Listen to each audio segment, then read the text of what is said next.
কচু শাকে তিল পোস্ত বানাবো, খুব সুন্দর একটা রেসিপি।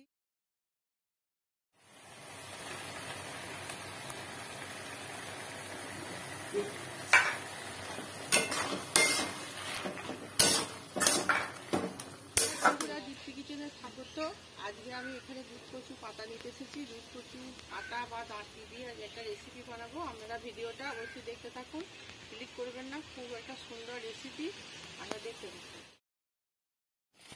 আমি এখানে দুধ কচু শাক নিয়ে যাব। দুধ কচু শাকগুলো হয়েছে, ওই দিকে হয়েছে, এগুলো কেটে নিয়ে যাব, রেসিপি বানাবো। শাক ডাঁটি সবই নিয়ে যাব, এগুলো খেতে খুব সুন্দর। বন্ধুরা, আমি এই দুধ কচু শাক আর ডাঁটি নিয়ে এসেছি, আমি কুটে নেবো। শাকে তিল পোস্ত বানাবো, খুব সুন্দর একটা কুটে নিই, দিয়ে তারপরে রেসিপিটা তৈরি করব। রান্না চালায় গিয়ে নিচ্ছি, এগুলো কেটে নিচ্ছি, এইভাবে ছাড়িয়ে নিচ্ছি।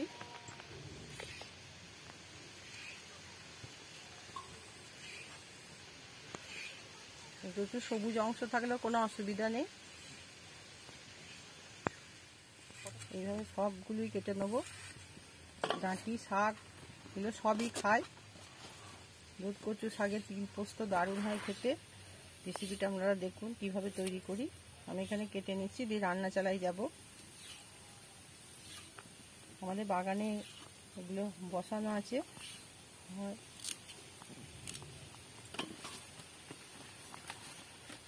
এই দিকটাই হয়েছিল, নিয়েছি, আবার ওই ধারেও আছে, সেটি হয়ে যাবে।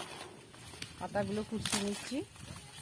এই পাতাগুলো খুব ভালো, পাতাগুলো কোনো গলা কুটকুট করবে না, কিচ্ছু না। পাতা ডাঁটি সবই ভালো, এগুলো গলা কুটকুট করে না।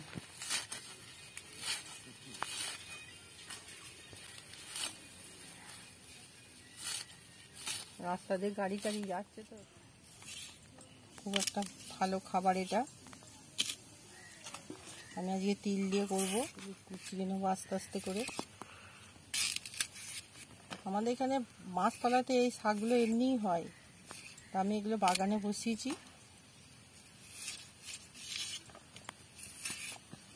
সর্ষে বাটা দিয়েও ভালো হয় খেতে, মাছের ঝালে, চুনো মাছ দিয়ে করা যায়, চিংড়ি মাছ দিয়েও করা যায়।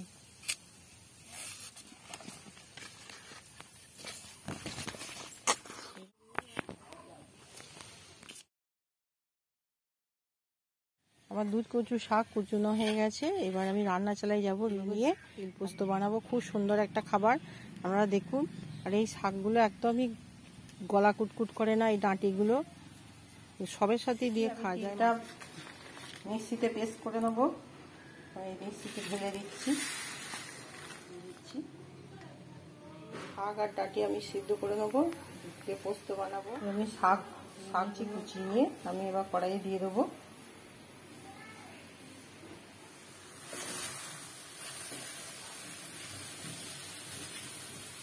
দারুণ লাগে খেতে। আমি কড়াইয়ে দিয়ে দিয়েছি, এবার অল্প পরিমাণে একটু জল দিয়ে দেবো, সেদ্ধ করে নেবো। খুব বেশি করে সিদ্ধ করবো না, মিনিট 5 সিদ্ধ করে নিলেই হয়ে যাবে এটা সিদ্ধ। আমি এই থালাটা চাপা দিয়ে দিচ্ছি, সিদ্ধ করতে দিয়ে দিয়েছি, থালাটা চাপা দিয়ে দিচ্ছি। মিক্সিতে পেস্ট করে নিয়েছি, হয়ে গেছে। আর একটুখানি হলেই হয়ে যাবে। ঢেলে নিচ্ছি পেঁপেতে। কড়াইয়ে তেল দিয়ে দিচ্ছি, কালো জিরে, এটা কাঁচা লঙ্কা দিয়ে দিলাম। এবার আমি এটা দিয়ে দিচ্ছি একটু শাক সিদ্ধ করে দিয়ে দিলাম, জলটা ঝরিয়ে। এইভাবে তৈরি করবেন, দেখুন খেতে খুব ভালো হয়। তিলটা দিয়ে দিচ্ছি এতে।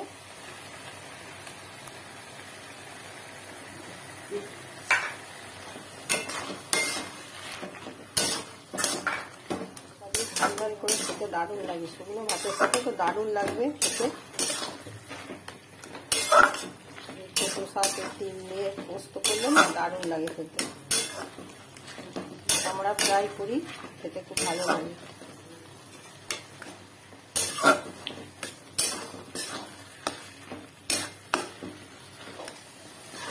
ভাজা ভাজা করে দেবো। আমি পরিমাণ মতো নুন দিয়ে দিচ্ছি, পরিমাণ মতো নুন দিয়ে দিলাম, তুলে দিচ্ছি। তিল ধোয়া জল একটু দিয়ে দিচ্ছি, বাটিতে ধুয়ে দিয়ে দিলাম। বাটি ধোয়া জল দিয়ে দিলাম, বাটি ধোয়া পোস্ত, যে তিল পোস্তটা ছিল সেটা দিয়ে দিলাম।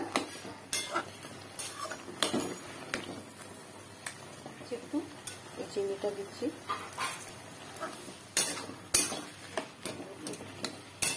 বন্ধুরা, আপনারা এইভাবে তৈরি করবেন, দেখবেন ভালো লাগবে খেতে। ভাতের সাথে, শুকনো ভাতের সাথে খেতে খুবই ভালো লাগবে। আর অবশ্যই এইভাবে তৈরি করে খাবেন। আর দীপ্তি কিচেনকে লাইক, শেয়ার, সাবস্ক্রাইব করবেন, কমেন্ট করতে ভুলবেন না। নতুন নতুন বন্ধু যারা আছেন অবশ্যই সাবস্ক্রাইব করবেন, একটা করে লাইক করে দেবেন, তাহলে নতুন নতুন ভিডিও ছাড়তে আরো উৎসাহ পাবো। আর একটু হবে, শাক আর তিলের একটা সুন্দর গন্ধ আসছে।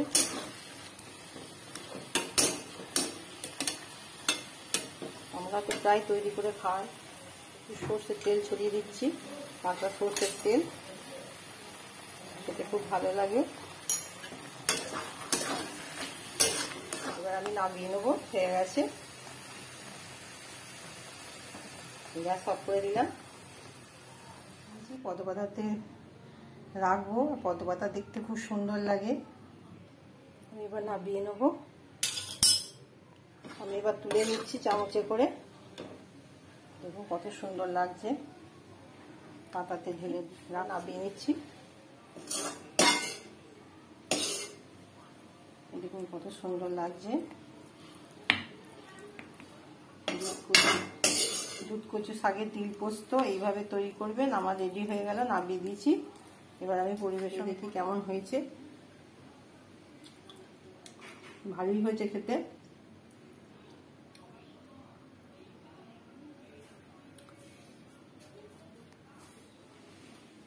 এইভাবে আপনারা তৈরি করবেন, দেখুন দারুণ সুন্দর হয়েছে। আমি রান্নাঘরে রেখে দিচ্ছি, পরিবেশন করব ভাতের সাথে।